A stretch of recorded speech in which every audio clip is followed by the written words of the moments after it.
Presque tous les experts sont unanimes. Dans les sociétés productrices de cacao, comme la Côte d'Ivoire, les femmes fournissent près de la moitié du travail dans les plantations. Pourtant, les revenus ne sont pas équitablement répartis. La femme possède moins de terres, elle a moins accès à l'information, elle a moins accès au financement. Dans ce nouveau numéro de Planète Cacao, nous parlons de la place de la femme, sinon l'importance de la femme dans la cacaoculture. Bienvenue à Planète Cacao, l'essentiel de l'information sur la filière, c'est ici.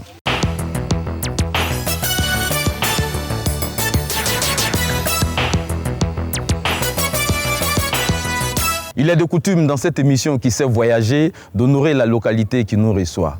Et certainement, vous l'avez remarqué à travers ce splendide pagne que je porte, que nous sommes en plein cœur du pays Gouro. Nous sommes à Dianoufla, dans le département de Bonon.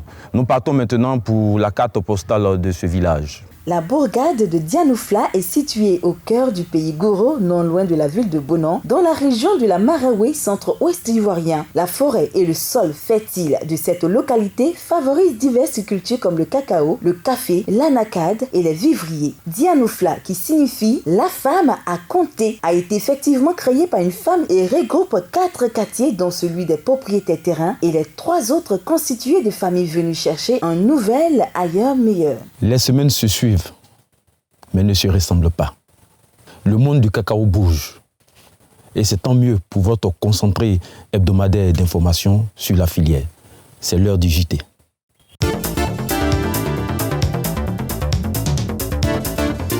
Les producteurs de café et de cacao ont désormais leur carte professionnelle. Une avancée notable dans la professionnalisation du métier d'opérateur agricole. La distribution de ces cartes se fait dans les délégations régionales. Lors de la cérémonie officielle de remise des cartes professionnelles aux planteurs café-cacao le 2 février 2023 à Agboville, le directeur général du conseil café-cacao, Kone Brahima Yves, a soutenu que la distribution de cette carte des producteurs intervient après le recensement des planteurs de la filière. Cette carte multifonctionnelle renferme toutes les informations sur le producteur, son ménage, son verger et une puce bancaire pour permettre des transactions financières sur la commercialisation des produits. Cette carte-là, vraiment, est bienvenue. La carte est bienvenue. Passer partout, elle peut avoir la carte et puis aller dans leur localité pour aller retirer l'argent. Si un producteur reçoit son argent, il ne va plus mettre son argent sur lui. Il n'aura plus des attaques dans les campements. Donc, c'est très bon ce que le gouvernement a promis pour les planteurs. Nous sommes à Dianoufla et nous sommes sur le plateau de l'invité du MAG. Nous recevons aujourd'hui une personne ressource pour parler de l'importance de la femme dans le milieu de la cacaoculture.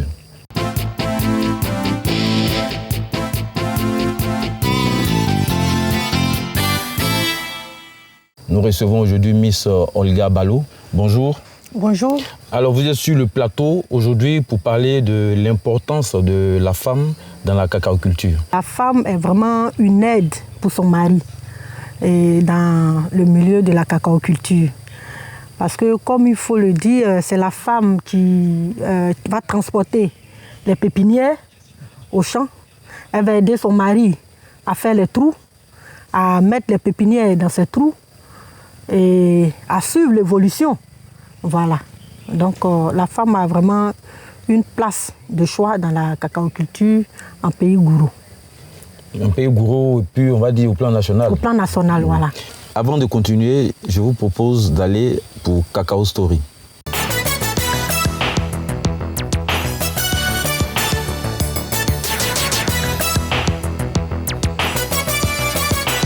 La société coopérative agricole de Yakassé à Tobrou, communément appelée Kayat, est assurément un modèle de réussite dans la filière dont il faut pouvoir aussi s'inspirer. Créée en 2010 avec environ 200 membres, elle place le bonheur du producteur au cœur de son projet sur l'autel d'une rigoureuse gestion. Les résultats ne tardent pas à tomber, les performances s'enchaînent pour Kayat. Elle a suscité au fil des années près d'une 60aine d'associations villageoises d'épargne et de crédit avec, pour le renforcement économique des communautés. Kayat est propriétaire d'une ferme agricole, d'une unité de transformation de cacao, d'une pépinière d'agroforesterie, d'un centre de formation pour jeunes filles dans la pâtisserie et le chocolat. Souvent, il va télécharger les vidéos sur YouTube, comment on fait les gâteaux, mais on ne montre pas tout. On est venu chez nous, ça a tout appris. Moi, je me suis installée, faire mes cakes, mes yaourts, mes trucs. Les gâteaux d'anniversaire aussi sont venus s'ajouter. En tout cas, c'est bon. Je suis Marie Montano, coordonnatrice de projet à l'école professionnelle d'Arami, qui est partenaire de Kayat, la coopérative Kayat, dans le cadre du projet financé par Chocolom et de son partenaire Rondo. Ce projet vise à autonomiser des femmes, 200 femmes de zone cacaoyère. Donc on espère qu'à travers cette formation-là, on pourra avoir des jeunes filles très autonomes qui pourront prendre en charge leur vie et celle de leur famille. Nous avons décidé de former les femmes en pâtisserie et restauration pour redorer l'image de l'agriculture. Parce que quand on parle de coopérative, généralement on voit la machette, les bottes. Alors qu'il y a tellement de choses à faire. Et pour moi, il est important qu'on voie la femme en milieu rural autrement. On peut ne pas savoir lire et écrire, mais ça ne peut pas être un frein à notre épanouissement. Et c'est pour cela que nous avons voulu mettre en œuvre ce projet pour démontrer qu'on peut partir des zéros pour devenir une héroïne en milieu.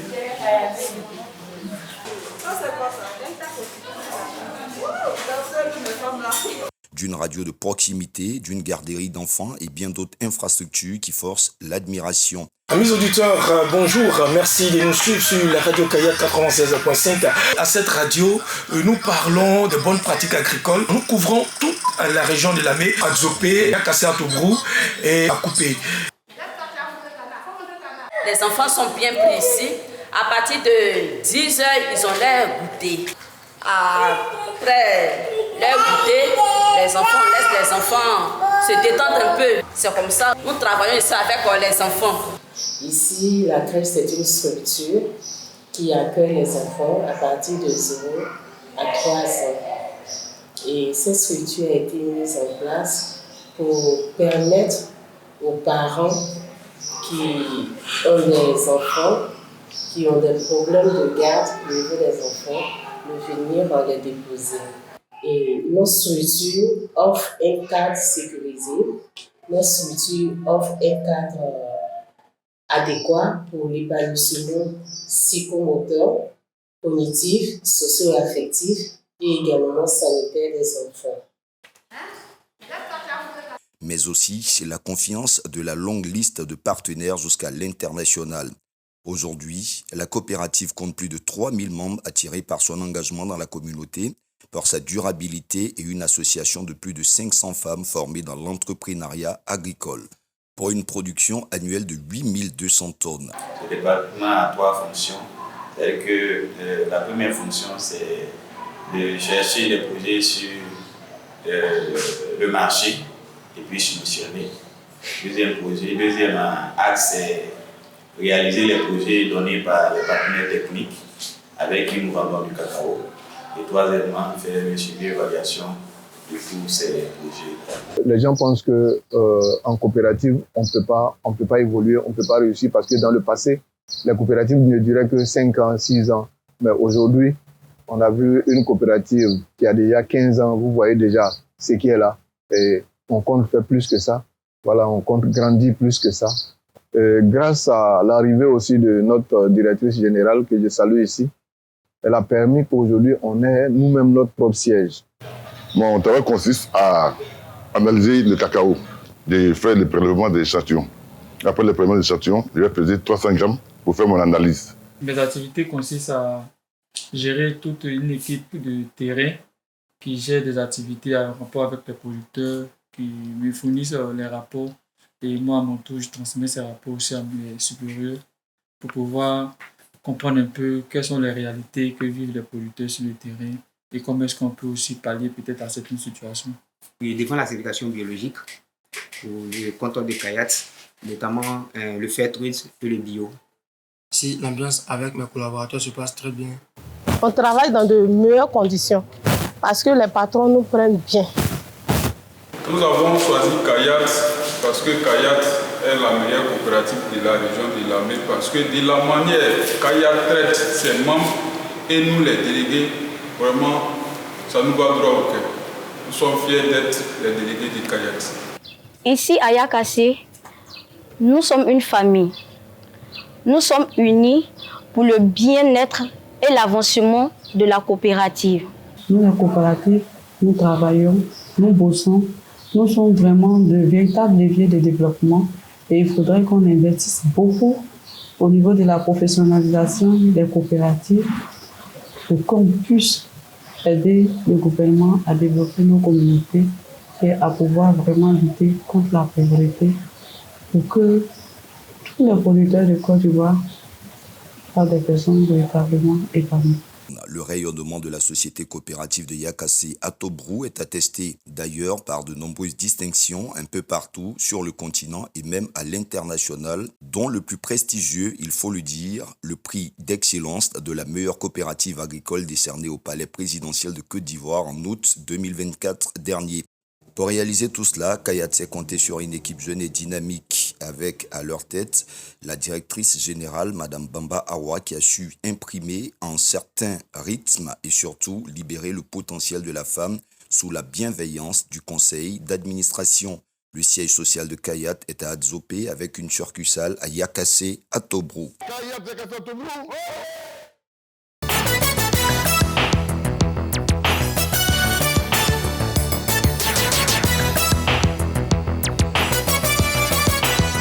Retour sur le plateau, nous sommes avec Miss Olga Balou, productrice de cacao, avec qui nous échangeons sur la place de la femme dans la cacaoculture.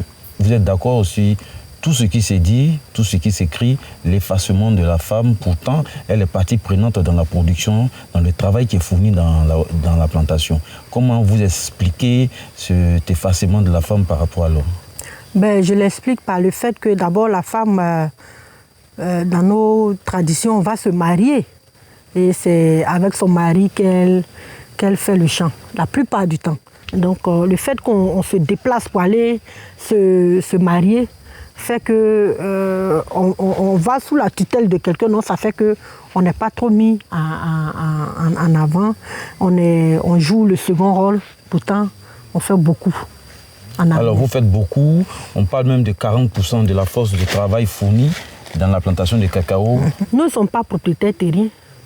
Voilà, c'est l'une des causes. On n'a pas. Alors la femme n'a pas droit à la terre. Voilà. Elle ne possède pas la terre. Elle ne possède pas la terre. Voilà, elle travaille sous l'assistance de son mari. Elle est une aide pour son mari. Quelles sont les difficultés pour la femme aujourd'hui en tant que productrice de cacao? Pour faire un champ de cacao, ce n'est pas du tout facile. Comme on le dit, il faut le nettoyage. Et il faut des bras valides pour pouvoir nettoyer à la machette.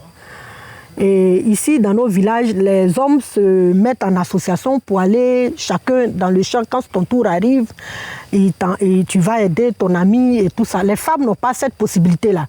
Nous, c'est avec la daba ici qu'on travaille. Donc ça, c'est le premier point. C'est vraiment très difficile. Elle ne peut pas prendre des gens pour venir nettoyer. Oui, mais il faut avoir les moyens. Même si... Elle veut faire une plantation, elle n'a pas assez d'argent, elle n'a pas les moyens, elle n'a pas de terre. Mais souvent, quand l'homme même commence, il n'a pas assez d'argent. Donc je pense que... vous, essentiellement, la femme, c'est le problème foncier. Foncier, voilà. Elle n'est pas propriétaire. On n'est pas propriétaire. Voilà. On est toujours... on aide plutôt nos maris. Voilà. Ou bien même souvent nos frères. Voilà. Quand on n'est pas marié, on aide nos frères. Grâce au cacao, au champ que nous faisons, à nos activités, on est devenu aujourd'hui autonome. Sinon, au début, c'est difficile parce que tu n'as pas de grands moyens pour pouvoir... Mais comment on gagne justement cette autonomie? On fait d'abord de la banane, on met de la banane, souvent même on met du maïs. Aujourd'hui, la productrice de cacao qu'on voit aujourd'hui, c'est d'abord... Le vivrier. C'est d'abord une femme du vivrier. Voilà. La femme autonomisée, vraiment, c'est la nourrice. Elle est la base de la famille. Voilà, quand la femme a les moyens financiers, vraiment, ce sont les enfants qui bénéficient. Le mari même, il en bénéficie et la société en bénéficie. Alors, quelle devrait être la place aujourd'hui de la femme dans la cacao? Aujourd'hui, on parle beaucoup de l'autonomisation de la femme. C'est un point très important. Il faudrait que nos parents pensent à nous garder de la place. Même si nous sommes allés, il faudrait qu'on ait aussi de la place en arrière pour pouvoir cultiver, parce qu'aujourd'hui, tout le monde a besoin de moyens financiers. Donc, il faut vraiment que les parents pensent à vraiment, de façon équitable, partager les terres qui restent à tous les enfants, qu'ils soient femmes ou garçons. Alors Miss Balo, nous allons prendre l'avis des populations sur le sujet. Nous allons au cacao trottoir. J'encourage les femmes qui travaillent dans les chaînes de cacao, je les encourage beaucoup, puisqu'elles peuvent subvenir aussi à les besoins de la famille. Puisque les enfants qui vont à l'école, elles peuvent aider les maris aussi à les envoyer à l'école aussi. La femme aussi a sa place dans la cacaoculture. Aujourd'hui, tout boulot là, tout le monde peut faire. Donc, je pense que c'est une très bonne chose pour la femme. Dans la cacaoculture, la femme a bien sûr sa place. Une femme peut avoir à elle-même son champ de cacao si elle a les moyens d'utiliser des gens pour travailler. C'est ce que moi je pense. Sinon, elle-même ne doit pas tenir la machette pour aller travailler comme ça. Ça, c'est trop dur pour la femme. On a parlé tout à l'heure de la production, la femme qui n'est pas assez mise en valeur, mais c'est encore plus grave quand on arrive au partage des revenus. Comment on partage cet argent? Ça, c'est vraiment un problème. Et on ne sait même pas combien ça a coûté.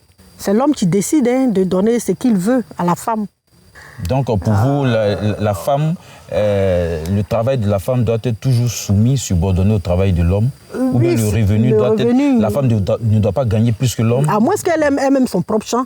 Sinon, si c'est le champ de l'homme... Mais s'ils ont acquis ce champ-là ensemble... Je vais dire, oui, je comprends ce que tu veux dire, mais ça ne pourra jamais être équitable. Miss Balo, vous avez ébauché un certain nombre de problèmes. Avez-vous des pistes de solutions? Bien sûr. Il faut que nos parents comprennent que même si nous sommes ailleurs, nous sommes appelés à revenir chez nous et nous avons aussi droit au même pas de terre que nos frères garçons. On a aussi besoin de formation. Il ne faudrait pas que ce soit seulement l'affaire des hommes, pour qu'on puisse avoir les mêmes chances que les hommes pour pouvoir donner le meilleur de nous-mêmes à notre cher pays. Alors, avant de continuer, avant de lancer votre appel, nous allons partir à la rubrique au secret des cabosses.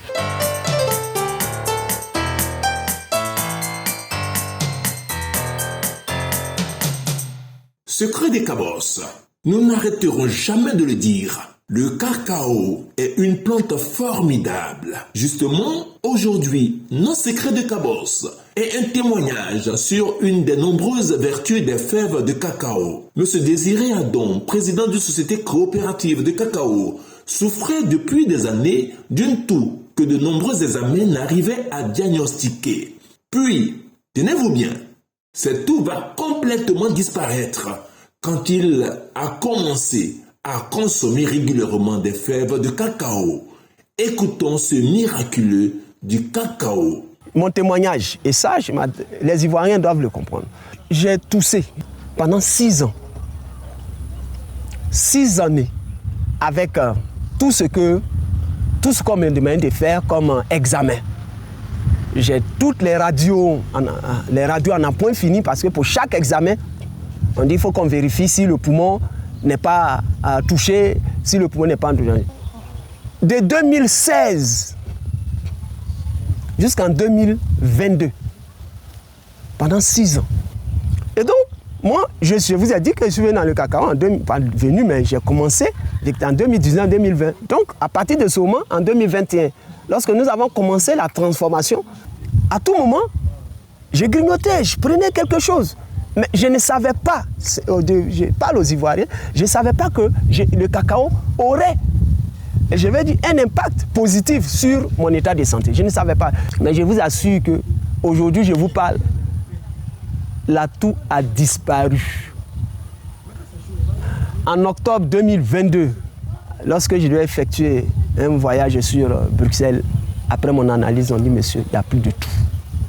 La toux a disparu. Mais ça, c'est la consommation régulière.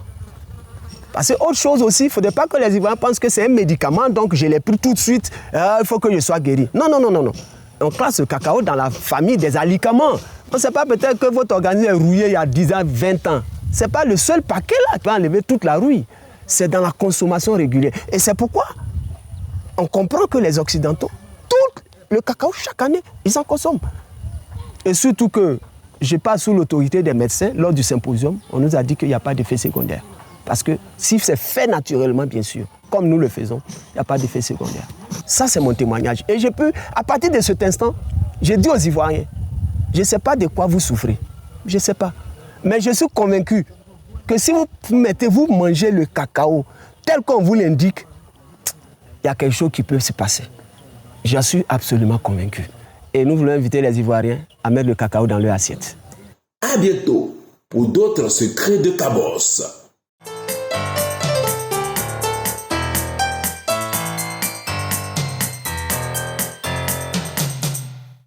Alors, quel est l'appel que vous voulez lancer maintenant? Je voudrais dire aux femmes d'abord de se lever parce qu'aujourd'hui, de plus en plus, les femmes s'intéressent à la cacaoculture, la jeunesse aussi. Donc, il est difficile pour nous de pouvoir travailler à la machette. D'où l'importance de la mécanisation. À nos autorités de vraiment mettre les moyens, de nous permettre d'avoir facilement accès au financement, de pouvoir nous donner, comment on appelle, la formation qu'il faut, l'alphabétisation des femmes. C'est vraiment important pour que la femme de Côte d'Ivoire puisse prendre sa part dans la cacaoculture. Merci beaucoup, Miss Balo. Merci de nous avoir entretenus sur la place de la femme, sinon l'importance de la femme dans le milieu de la cacaoculture. Merci beaucoup. Nous le voyons, l'importance de la femme dans la cacaoculture est indéniable. La filière a besoin de tous ses bras valides, hommes et femmes, en toute équité, pour promouvoir ce secteur. Planète Cacao pour aujourd'hui, c'est terminé, mais gardons toujours la passion du cacao. C'est notre richesse.